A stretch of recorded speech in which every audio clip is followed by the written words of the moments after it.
शीला दीदी के चैनल को लाइक और सब्सक्राइब जरूर करें। धन्यवाद। दाही बेचैनी काली है ग्वाली न गोदिया बालकली है गोदिया लालन ली है हो। दाही बेचैनी काली है ग्वाली न गोदिया बालकली है गोदिया लालन ली है हो। बहिनी जाई पहुँचनी बाजिन के दुआरिया त बाजिनी अरज करई बाजिनी अरज करई हो। बहिनी देई देत्यु गोदी का लालनवाया पन कई के रखबैया पन कई के रखबई हो। नूनवा त मिले हैं उधर से त तिलवा बेओ हर से त तिलवा बेओ हर से नू हो। रानी को खिया के कावने उधारी बालक नाही देबई बालक नाही देबई हो। रानी को खिया के कावने उधारी बालक नाही देबई बालक नाही देबई हो। रानी को खिया का कवन उधारी लालन नाही देबई लालन नाही देबई हो। अरे यारे नैहर के बढ़ाइया तू हाली बेरे के आवऊ तू हाली बेरे के आवऊ हो।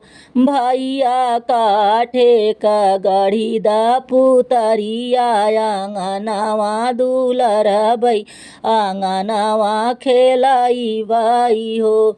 भैया काठे का गढ़ी द पुतरिया आंगनवा दुलर बई आंगनवा खेलाई बाई हो। तेलवा लगावई बुकाउआ आंगनवा खेलावई आंगनवा दुलाराई हो।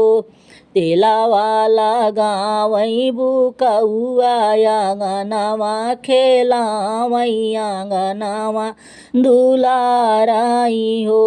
बहिनी उलटी पुलटी पुतरी चूमई पुतरिया नाही रोवई पुतरिया नाही रोवाई हो। बहिनी उलटी पुलटी पुतरी चूमई पुतरिया नाही बोलई पुतरिया नाही बोलाई हो। अरे अरे काठे का पुतरिया मैं तोहा का आशीषऊ मैं तोहा का आशीषऊ हो। पुतरी एक बेरी रोई के सुनवत त जियरा जुड़ई तिन त जियरा जुड़ई तिनी हो।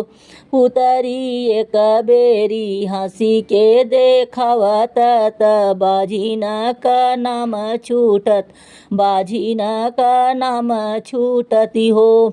राम के बनाई जेऊ होते त मैं गाई के सुनवते मैं हंसी के देखवते त रोई के सुनवते नु हो।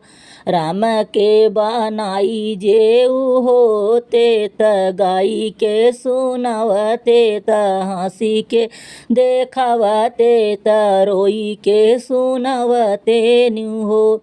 मैया हम का त गढ़ला बढ़ैया त कैसे रोई सुनाई त कैसे रोई सुनाई नु हो।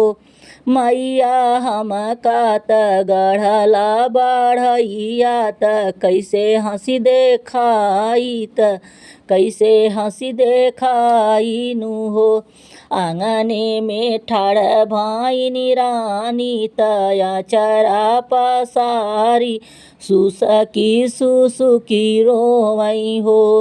आंगना में ठाड़ी भाईनी रानी तया चरा पसारी त सुसकी सुसुकी रोई हो।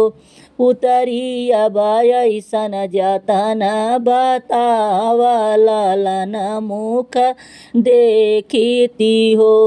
पुतरी ऐसन जतन बतावा लालन सुख देखती लालन सुख देखती हो। एतानी बचन सुनी पुतरी तरानी के समझावई तरानी के बतावई हो। मैया कार्तिक महीना बड़ा पावन बहुतई सुहावनी हो।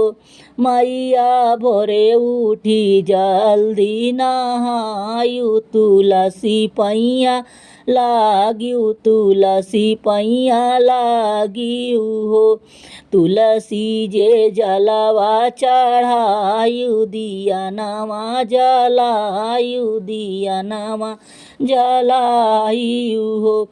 मैया तुलसी जी का महिमाया पार त दुख काटी जाई है त दुख काटी जाई है हो।